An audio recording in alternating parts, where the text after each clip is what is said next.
In today's podcast, you'll learn a few things about Stoicism. What is it? Where did it originally come from? Who were the main Stoic philosophers? And how could Stoicism possibly help us in our modern day lives? Welcome to this philosophical episode of Aprender Inglés with Reza and Craig.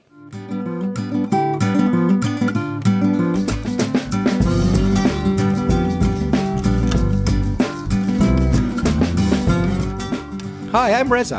And my name's Craig. And with nearly 60 years of teaching between us, we'll help you improve your English and take it to the next level. Well, my friend, how are you? I'm very well, thank you. I'm feeling very philosophical today. I wonder why. What about you? How's your week been? I've had a good week. As you know, it's the start of the summer here where we are in Valencia. Things are beginning to chill out and I'm taking it easy. That's good to hear. So let's get to the main topic, Stoicism. And we have spoken about philosophy before, not specifically about Stoicism. In fact, I don't even think we mentioned it, or possibly just in passing. But if you go to listen to 532, episode 532, so that's inglespodcast.com, 532, you will hear a history of philosophy in 30 minutes. So if you want more, and why wouldn't you, go and listen to that podcast as well. Well, Craig, we've got to talk about Stoicism. Shall we get it over with? Get it over with? What do you mean? Well, if you get something over with in English, when you say, let's get this over with, or shall we get this over with, or something like that, it means let's do this thing, although it might be hard to do, maybe we don't particularly want to do it, or it could be difficult, but we have to do it. So it's kind of a Stoic thing to say in a way, isn't it? Yeah, I see where you're coming from. I see what you mean. Let's start with a definition, though. What is Stoicism? Well, it's an ancient philosophy that teaches people how to live a good and peaceful life. Where did it originate from? Well, internet was able to confirm for me what I suspected. Ancient Greece. And the specific dates, as specific as we can be, is around 300 BC. Or you can say BCE. You can say BC, and that means before Christ. Or you can say BCE, which means the same thing, but it's before the Common Era, if you don't want to mention Christ. So 300 BC or BCE, but it later became very popular in Rome. Yes, as we will see later, very, very popular in Rome with some famous Roman Stoics.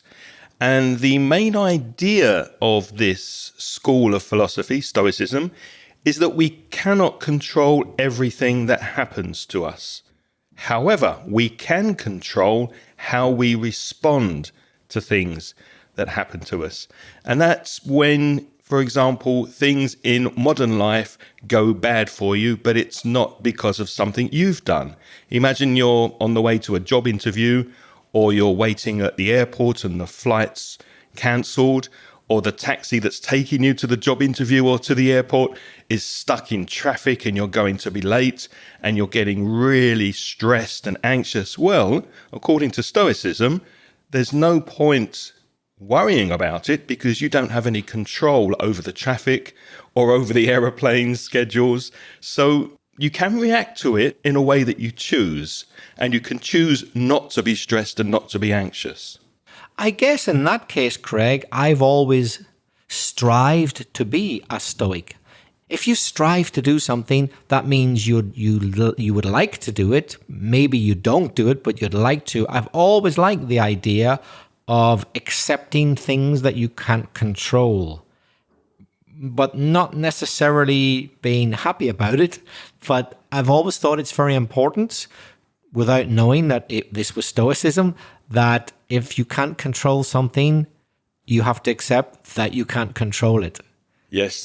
But I guess if you were a true Stoic, you would get to the level where it wouldn't bother you. That's where I'm not a Stoic, because although I realize, okay, I can't control this thing, it bothers me, it irritates me. So I guess if you're a proper Stoic, it doesn't irritate you. Is that what you're saying? Yeah, and to borrow an idea from Buddhism, it's not that it doesn't bother you, it's that you don't judge it, a Buddhist would say. So you're not judging if it's a good thing or bad thing, you just accept it, and that's it. That's the end of it, without judging.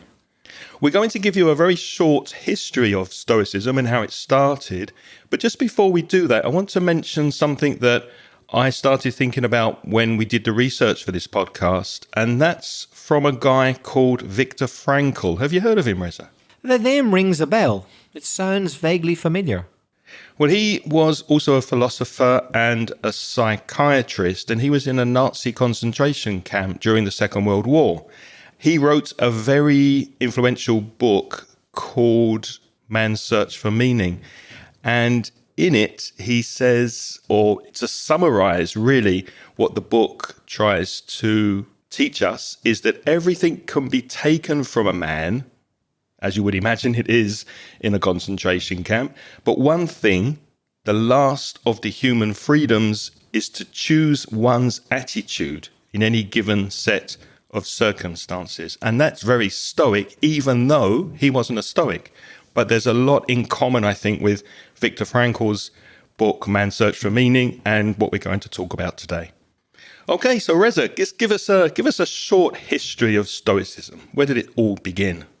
Well, most people agree that it was Zeno, or Zeno, I'm not quite sure how to pronounce it, Zeno, Zeno of Citium, who started Stoicism in ancient Athens. Citium's in Cyprus, I think, isn't it? Or was. Is it? Yeah, I think so. I think it's Cyprus, Citium. All right. Is it the word for Cyprus or something? I'm not sure, but when I checked, I thought, wonder where Citium is. It just came up on the internet that it's in Cyprus somewhere. So I guess this philosopher, Citium, maybe he was from Cyprus, but maybe somehow he'd got to Athens when he started the idea of Stoicism, or the philosophy of Stoicism. He gave lessons on a painted porch, which in Greek would be a stoa, S-T-O-A, we would write it in Roman alphabet, a stoa. It's where the name Stoicism comes from. So the idea of him giving his lessons on the stoa, the painted porch, gives us the word Stoicism. That's right. And then later, Stoicism became very popular in Rome. And there were three very famous Roman Stoics who helped to shape the way that we understand Stoicism today. So they're kind of like the grandfathers of Stoicism. First one, this guy Seneca, who you may have heard of. He was a writer and a politician. He wrote about how to stay calm and live simply. So he's one of the big guys in Stoicism, Seneca. Who is the other one, Reza? Or second one? The second person we should mention is Epictetus. And he was actually a former slave who became a teacher. And he said that we should focus only on what is under control. Yeah, that's the bit that I like most of all, I think. Focus only on what is under control. Under our control. Yeah. He said that we should focus only on what is under our control. So if it's something external that you can't control, don't focus on that. And the third guy, Marcus Aurelius, who you may have heard of. All of these names and the notes can be found on the webpage, inglespodcast.com/583 for this episode 583.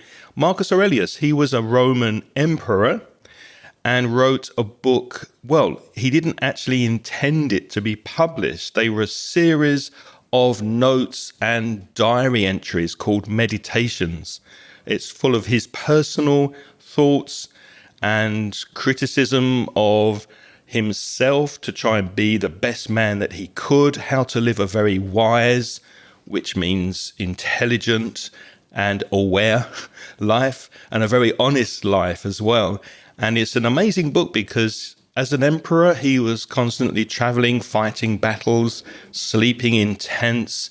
How did he find the time to be an emperor and also write this incredibly wonderful collection of philosophical literature? So Marcus Aurelius, probably one of my favorite Stoics. Yes, it beggars belief. The expression to beg a belief means it's very, very difficult to imagine that an important global leader at that time could be such a wise and honest person and meditated and had wisdom to share with us, because we're living in the year 2026 and I'm not sure there's many world leaders like that. 2026? Oh, sorry, I've jumped here. Crikey. Well, Wishing your life away, mate. Good grief. We're living in the year 2025, a long time after Marcus Aurelius, and things have changed. There aren't that many world leaders like that these days, are there?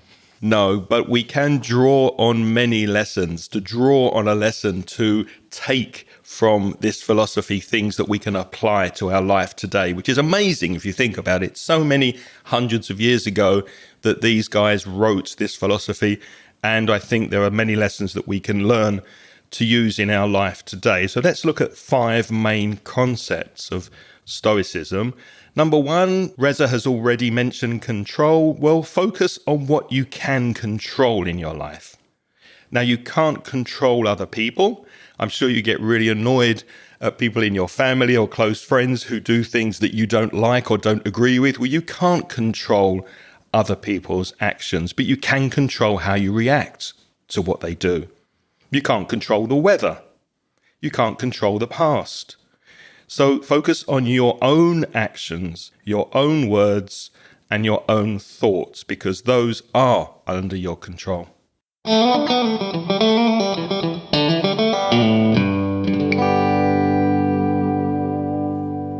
Let's take a quick break here, because I know you listen to this podcast to take your English to the next level. But what about your speaking? Is your fluency improving? Are you happy with your speaking skills? My conversation course focuses on making you a more confident and more fluent English speaker. You'll join me and a small group of motivated students, and we'll meet on Zoom and have topical discussions, role plays, debates, and presentations that will expand your vocabulary and help you express yourself effectively in English.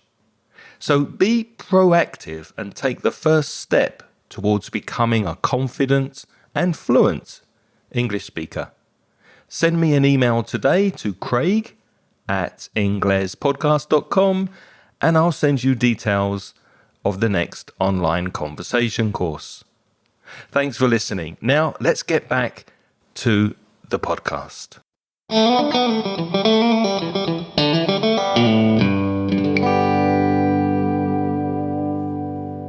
The second one is another one which I wish wasn't slowly disappearing in the year 2025, which is use reason, not emotion. Reason, I'm going to substitute another word, facts, science. Not as Common sense. Common sense, not as venerated as it was at one stage. In other words, when something bad happens, stop and think clearly. Don't let your emotions take control. Think of the facts, the reality. Don't think about what you would like or what you think has happened. Think about what you know is happening. Also, if someone says something to you that you don't like, that maybe angers you or annoys you, or somebody does something stupid when you're driving in traffic, don't immediately react. Count to 10 before you answer and say something or do something. Take a beat, step back, just breathe. Sometimes you might have a clean white shirt on and there's tomato sauce or chocolate on this white shirt. Oh no, just relax, just take a breath, take a beat before you start reacting to things. Though that is easier said than done. It is very difficult. I agree with the philosophy, but as someone who managed to get a blood stain on the collar of his white shirt just before a wedding started, it's hard not to think about it, believe me. Yeah. You mentioned that in last week's podcast, I think. I tried not to, but it wasn't easy not to think about it. Exactly. Other people find it hard not to think about it as well. That's the worst part. Another very important pillar of Stoicism, or part of Stoicism, is live according to nature.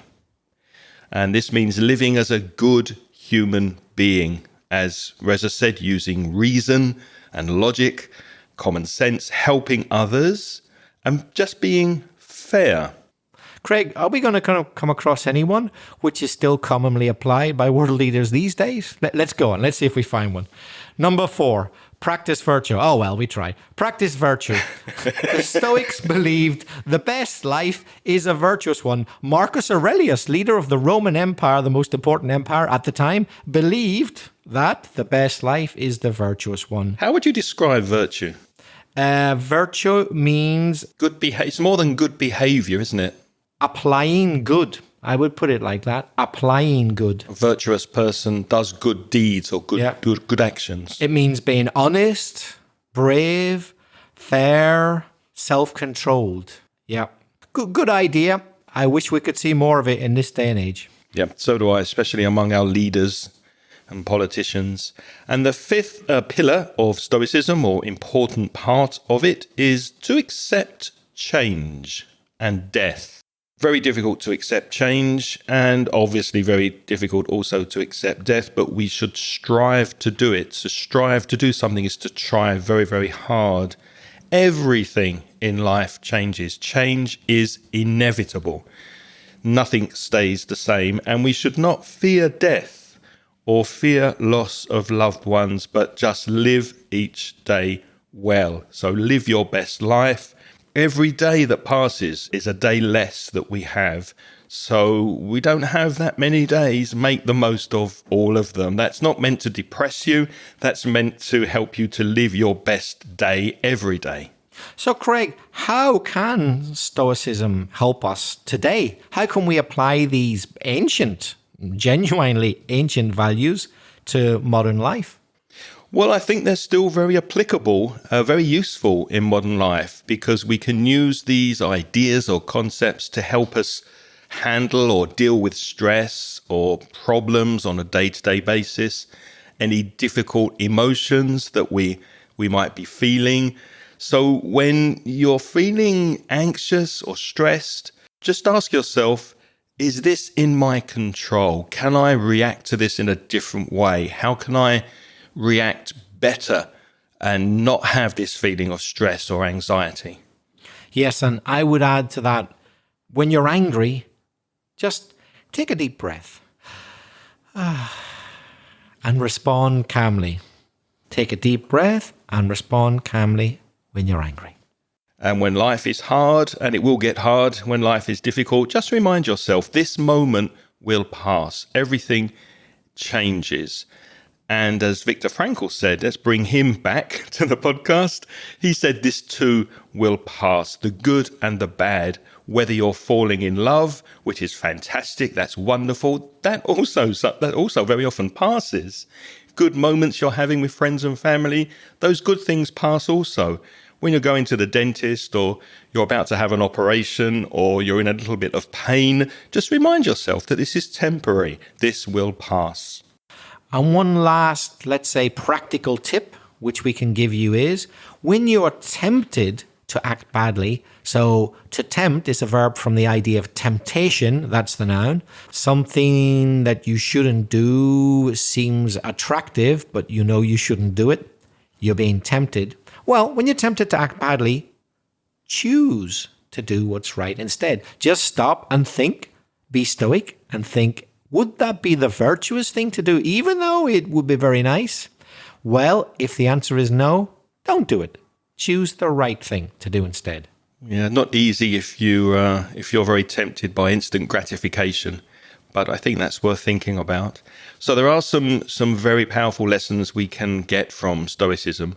You don't need to control everything in order to be happy. So for all you control freaks listening, and you know who you are, if you like to control everything in your life, you can't. So only focus on what you can control yourself and how you react to things that you don't control. Another basic takeaway from the idea of Stoicism is a simple life is often a better life. Who says you have to be involved in lots of intricate ins and outs? That means business, dealing. No, a simple life is often a better life.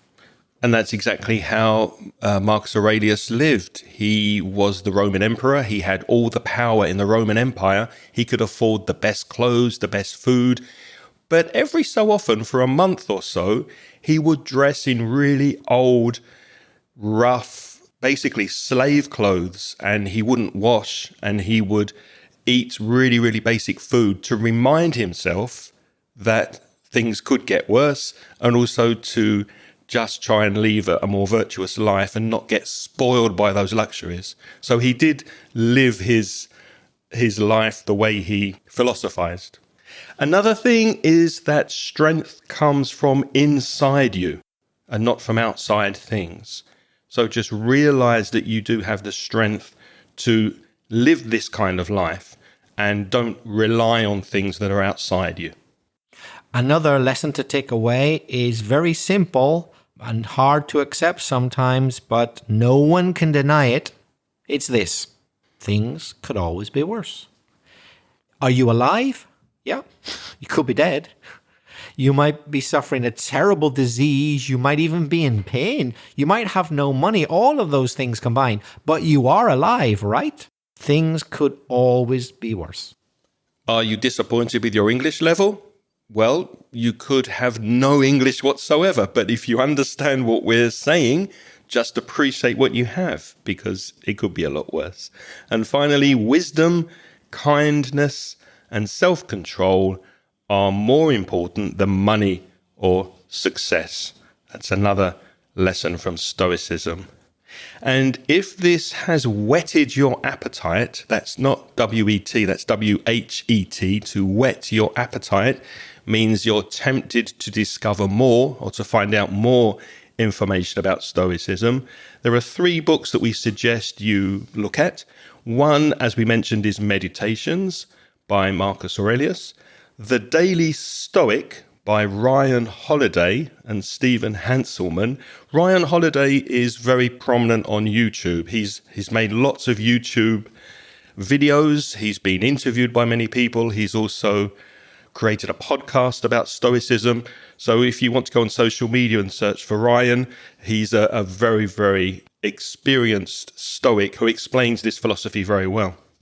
And the last one, Letters from a Stoic by Seneca. So those are 3 books. Of course, they'll be in the show notes for you to go and have a look at, inglespodcast.com/583. And here's a final thought, which is a quotation from the famous Book of Meditations from the Roman Emperor Marcus Aurelius. He wrote, "You have power over your mind, not outside events. Realize this, and you will find strength." Very wise words indeed. Stoicism teaches us how to be calm, strong, and kind, even in a difficult world. And it reminds us that the way we think shapes the way we live. But now it's your turn to practice your English. Do you think there are any lessons you can learn from Stoicism and what we've spoken about in this podcast? And if you took one idea away from this podcast and remembered one thing that might be useful to you in the future, what would it be? We would like to hear your thoughts. So get in touch. Reza, how can people contact us? We think the easiest and best way is to leave us an audio message. There's a link in the show notes to speakpipe.com/inglespodcast. And if you use that method, you can leave an audio message, though there is a time limit of 90 seconds. However, Craig, if somebody wants to write, how can they get in touch? Yes, your emails to me go to Craig, that's CRAIG, @inglespodcast.com. And to write to Reza, it's belfastreza, REZA, @gmail.com. If you're a Spanish speaker and you want to improve your English with free or paid resources, visit the Mansión Inglés website at mansioningles.com. And also, specifically for paid products, you can browse the online store That's at store, S-T-O-R-E, store.mansiningles.net. And we can't say goodbye today without thanking our lovely Patreon supporters who are supporting this podcast. And you too can join our Patreon program. And by doing so, you get instant access to the transcriptions of this podcast so that you can read every word that we say. And also there'll be live Zoom chats more or less every month so that you can practice speaking with me in a very informal way on Zoom.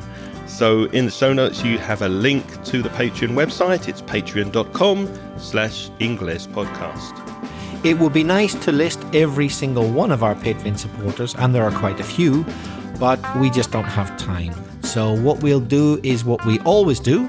We'll mention the most recent supporters who've just joined us this month, and they are A. Reina, Maria Lara, and Liliana Torres. A big thank you to you and indeed all our Patreon supporters. Yes, thank you very, very much. What's next week, Reza? Next week, we're going to talk about the oligarchy in technology. The what? Yes, the oligarchy. All will be revealed in next week's episode. Okay, you'll find out about that next Sunday. Thank you for listening this week. And if you enjoyed this podcast, please tell your friends so that more people can listen. Have a wonderful week. Until next time, it's goodbye from Reza. And it's bye-bye from Craig. The music in this podcast is by Pitts. The track is called See You Later.